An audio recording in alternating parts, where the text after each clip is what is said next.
सुप्रसिद्ध राजज्योतिषांत्रिक श्री माधव गुरुजी यांचा खास उपक्रम चिंतन, सत्संग आणि साधना.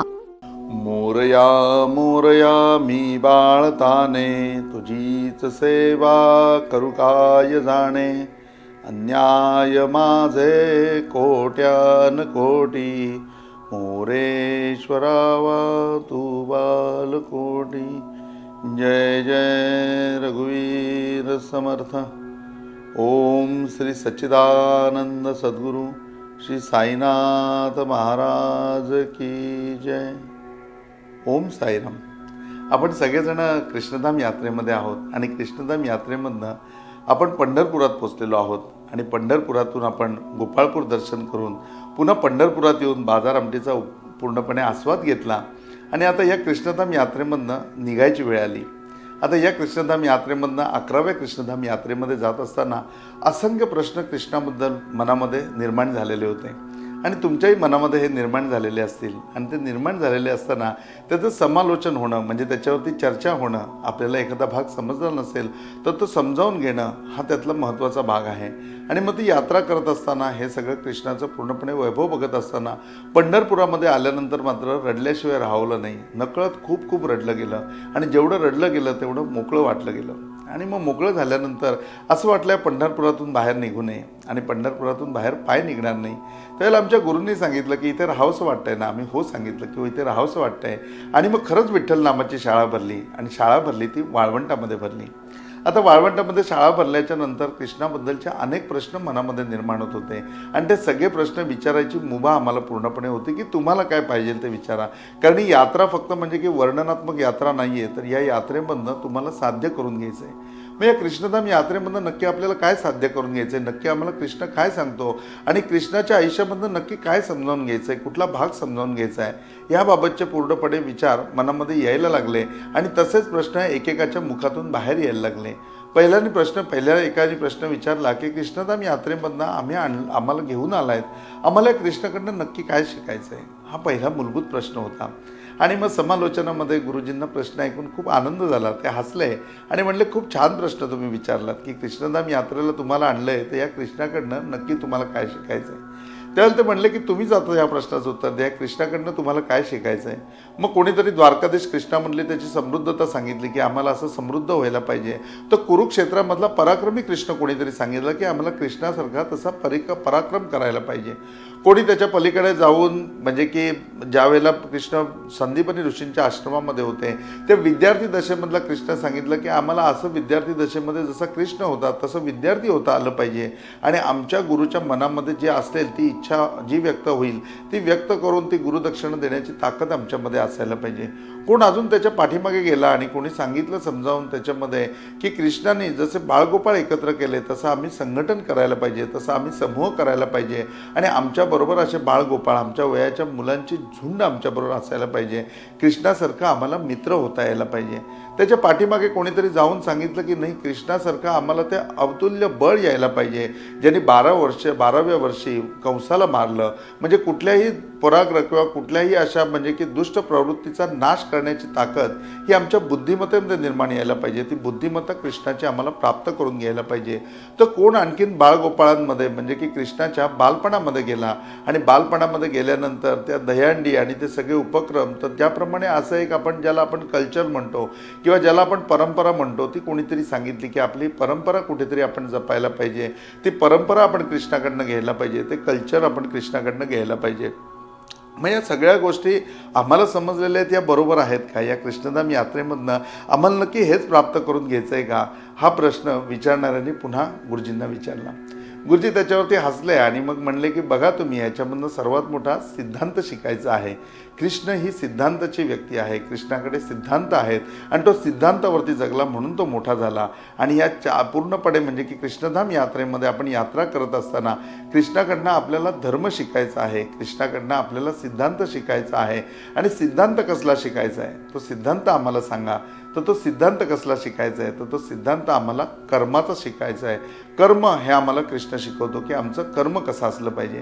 ही कृष्णधाम यात्रा करत असताना 10व्या कृष्णधामामध्ये हा सर्वात मोठा म्हणतात तसा एक प्रकारचा म्हणजे की गुरुमंत्रच आम्हाला मिळाला किंवा गुरुज्ञानच आम्हाला मिळालं, गुरु उपदेशच आम्हाला मिळाला. आता या समालोचनामध्ये काही कळत नव्हतं, शब्दांचे फक्त इकडे तिकडे हेरफेर चाललेले होते आणि हे शब्दांचे हेरफेर असताना ते शब्दांशी खेळलं पाहिजे. ते म्हणले की हे सगळं वर्णन म्हणजे कृष्ण नव्हे, हे सगळं कार्य म्हणजे कृष्ण नव्हे, तर कृष्ण हा सिद्धांत आहे, त्याच्या पाठीमागचा सिद्धांत समजला पाहिजे. आणि मग सिद्धांत समजायला पाहिजे म्हटल्यानंतर जो तो गूढ ज्ञान प्राप्त करण्याकरता गुरुजींकडे बघायला लागला आणि गुरुजींनी सांगितलं की त्यांनी 700 श्लोकांची पूर्णपणे गीता लिहिली आणि त्याचे 18 अध्याय केले. त्यांनी त्याच्यामध्ये सांख्ययोग शिकवला, त्यांनी आम्हाला भक्तियोग शिकवला. या सगळ्या गोष्टी आम्हाला शिकवत असताना एक शिष्य एक गुरु म्हणून ती गीताच घडवते, गीताच गुरु निर्माण करते आणि गीता शिष्य पण निर्माण करते. आणि त्यामध्ये गुरुकडनं शिष्याला मिळणारं ज्ञान ते सुद्धा गीताच आहे, ते ज्ञान सुद्धा गीताच देते. मग या सगळ्या गोष्टी ज्यावेळेला गीता घडवते त्यावेळेला गीतेमध्ये सर्वात दडलेलं आहे ते सर्वात महत्त्वाची गोष्ट म्हणजे कर्माचा सिद्धांत. आणि ह्या कृष्णधाम यात्रेमध्ये दडलेलं काय असेल तर सर्वात महत्त्वाची गोष्ट म्हणजे कर्माचा सिद्धांत. आपण सगळे कर्मामध्ये बांधलेलो आहोत, आपण सगळे कर्म करतो आणि निश्चितपणे कर्म आपल्याला करायलाच पाहिजे. कर्माच्या फेऱ्यातून कुणाची सुटका होत नाही, जसं आपण केलंय तसंच आपल्याला वाटायला येतं, हेच कृष्ण समजावून सांगतो. मग ते उपभोगत असताना ते आनंदाने उपभोग घ्यायला पाहिजे, आपल्याकडनं दुसऱ्याला त्रास होता कामा नये. कुठलीही गोष्ट करत असताना समाजामधली एखाद्या गोष्टीची जबाबदारी आपण आपल्यावरती घ्यायला पाहिजे. आणि सर्वात महत्त्वाचा धडा, सर्वात महत्त्वाचा मंत्र आणि सर्वात महत्त्वाची शिकवण भगवान श्रीकृष्ण परमात्मा हीच देतात की परिवर्तन ही संसार का नियम आहे. हे संपूर्ण यात्रा करत असताना, ही कृष्णधाम यात्रा करत असताना याच्यामधनं आम्हाला प्राप्त काय करून घ्यायचं आहे तर आम्हाला आमच्यामध्ये परिवर्तन घडवायचं आहे. ती परिवर्तनाची ही यात्रा आहे, आम्हाला याच्यामधनं परिवर्तन यायला पाहिजे, आमच्यामध्ये परिवर्तन व्हायला पाहिजे. मग ते परिवर्तन कशामध्ये व्हायला पाहिजे तर बौद्धिक परिवर्तन व्हायला पाहिजे, आमच्या बुद्धीची विचार करण्याची क्षमता वाढायला पाहिजे. त्यावेळेला आम्हाला गुरुजींनी सांगितलं की इथून लांबपर्यंत बघा, कुठपर्यंत तुम्हाला दिसतंय. मग तो चंद्रभागेचा किनारा जाऊन ते चंद्रभागेचं पात्र सोडून त्याच्या पलीकडचं आम्हाला दिसायला लागलं. आम्ही म्हणलं या किनाऱ्याच्या पलीकडेपर्यंत आम्हाला दिसतंय. ते म्हणले जिथपर्यंत तुम्हाला दिसतंय तिथपर्यंतच ते आहे का? आम्ही म्हटलं नाही. ते म्हणले जिथपर्यंत दिसतंय ना तिथपर्यंत ते मर्यादित आहे आणि त्या मर्यादेच्या पलीकडे जे काही आहे ते संपूर्ण अमर्याद आहे. ते अमर्याद बघण्याचा प्रयत्न करा, हेच कृष्ण आपल्याला सांगतो. मर्यादेपर्यंत तर सगळेजण बघतील, मर्यादेपर्यंत सगळे विचार करतील, पण जिथे लोकांचे विचार संपतील तिथून विचार करायला सुरुवात करा. ते अमर्याद बघणारा जो आहे तो कृष्ण आहे. आणि तुम्हाला या कृष्णधाम यात्रेपासून आजपासून अमर्याद बघायचं आहे. मर्यादापर्यंत बघायला भरपूर जण आहेत, तुम्ही ते बघणाऱ्यातले नाही तर तुम्ही अमर्याद बघणाऱ्यामधले आहात, तर तुम्ही अमर्याद बघण्याचा प्रयत्न करा, तुमच्यामध्ये परिवर्तन आणा. दुसरा भाग त्यांनी असं सांगितलं की ज्यावेळेला कृष्णधाम यात्रा आपण करतोय त्या कृष्णधाम यात्रेमधनं आम्हाला काय प्राप्त करून घ्यायचे, आमच्यामध्ये काय बदल व्हायला पाहिजे, आम्हाला काही कृष्ण समजला ह्याबाबतचं तुम्ही पूर्णपणे मला सांगा. मग ज्यावेळेला परिवर्तन समजलं, कर्माचा सिद्धांत समजला, त्यावेळेला कर्माचा सिद्धांत काय आहे तो आम्ही जाणून घ्यायचा प्रयत्न केला की कर्माचा काय सिद्धांत आहे, कृष्ण आम्हाला काय सांगतो. त्यावेळेला ते म्हणतात की कृष्णधाम यात्रेमध्ये आपण एका ठिकाणून निघतो आणि दुसऱ्या ठिकाणी पोचतो. दुसऱ्या ठिकाणचा कृष्ण आपण समजावून घेतो, पण दुसऱ्या ठिकाणचा कृष्ण समजावून घेत असताना आम्हाला तिसऱ्या ठिकाणचं कृष्णधाम माहिती होतं. म्हणजे एका ठिकाणून आम्ही दुसऱ्या ठिकाणी जातो. कृष्ण हे सदैव वाहत होते. एक आम्हाला प्रत्येक वेळेला शिकवली जाणारी सर्वात मोठी म्हणजे की शायरी होती की हम वो जरिया है हमें हमरा होनर मालूम है, जिस तरफ भी बहली है रस्ता बन जाएगा. म्हणजे आम्ही ते झरा आहोत की आम्हाला कुठे जायचं आहे ते माहिती आहे. झऱ्याला माहिती असतं की मला समुद्राकडे जायचं आहे आणि तो समुद्राकडे निघतो. जिथून त्याचं अस्तित्व सुरू होतं त्या अस्तित्वापासून तो पूर्णपणे समुद्राकडे जायला निघतो. त्याच्या वाटेमध्ये किती डोंगर येतात, त्याच्या वाटेमध्ये किती दगड येतात, किती झाडं येतात. तो खालनं वरनं बाजूनी उजवीकडनं डावीकडनं कुठनंही रस्ता काढतो, पण एकदा त्याच्या पलीकडे जातो. हळूहळू जाऊन तो एखाद्या म्हणजे की सरोवरामध्ये येतो. त्या सरोवरामधनं तो पुढे जातो, एखाद्या नदीमध्ये येतो आणि त्या नदीमध्ये सुद्धा स्वतःचं अस्तित्व सांभाळतो. एक दिवस समुद्रामध्ये जातो. तो झराचं अस्तित्व बघितलं तर एवढंच असतं, पण त्याचा प्रवास जर बघितला तर तो समुद्रापर्यंत असतो आणि तो त्या समुद्रापर्यंत जाऊन पोचतो. तर हम वो जरिया है हमें हमरा होनर मालूम है, जिस तरफ भी बहली है रस्ता बन जाएगा. म्हणजे आम्ही तो झरा आहोत की आम्हाला कुठे वाहत जायचं ते माहिती आहे, समुद्र कुठे आहे ते आम्हाला माहिती आहे आणि आमचा प्रवास समुद्राकडे आहे. जिथून पण आम्ही जाऊ त्या ठिकाणून आम्ही समुद्रापर्यंत पोचू, ही आपली पूर्णपणे शिकवण आहे. आणि ही शिकवण कृष्ण आपल्याला देतो आणि शिकवण देत असताना तो झरा जसा वाहत जातो जातो, तसं तुमच्या जीवनामध्ये तुम्ही वाहत राहिलं पाहिजे. कृष्ण कुठेही एका ठिकाणी थांबले नाहीत. कृष्ण बघायला गेलं तर जन्माला कुठे आले तर मथुरामध्ये, मोठे कुठे झाले तर गोकुळामध्ये, त्यांनी पराक्रम कुठे केले तर वृंदावनमध्ये केले. त्याच्यानंतर ते मथुरेमध्ये आले, त्यांनी कंसाला मारलं. सगळ्यांना वाटलं आता कृष्ण राजे होतील, पण कृष्ण राजे झाले नाही. तर तिकडनं त्यांनी विद्यार्थी दशा शिकवले. ते उज्जैनमध्ये गेले. उज्जैनमध्ये गेल्यानंतर असं वाटलं की आता कृष्ण तिकडेच राहतील, तिकडेच रमतील, परंतु तसंही केलं नाही. उज्जैनमधनं पुन्हा मथुरेमध्ये आले. मथुरेमध्ये आक्रमण करत असताना वाटलं आता या कंसाच्या मुलांनाही मारून टाकतील, परंतु त्यांच्यावरती दया दाखवून स्वतः रण सोडून निघून गेले. प्रत्येक वेळेला स्वतःमध्ये परिवर्तन आणलं आणि प्रत्येक वेळेला प्रवास वाहता ठेवला. आपल्या जीवनामध्ये जर आपल्याला कृष्ण व्हायचं असेल, आपल्या जीवनामध्ये जर आपल्याला कृष्ण समजून घ्यायचं असेल, तर या दोन गोष्टी खूप महत्त्वाच्या आहेत. आणि त्याच्याकरता एवढे दिवस आपण कृष्णधाम यात्रा करतोय. या समालोचनामध्ये आपल्याला ते ऐकून घ्यायचं आहे, या समालोचनामध्ये आपल्याला ते जाणून घ्यायचं आहे, आणि मग ती जाणीव आपल्याला घेऊन आपण कृष्णधाम यात्रेमधला एक एक एक एक एपिसोड पुन्हा एकदा ऐकायचा आहे.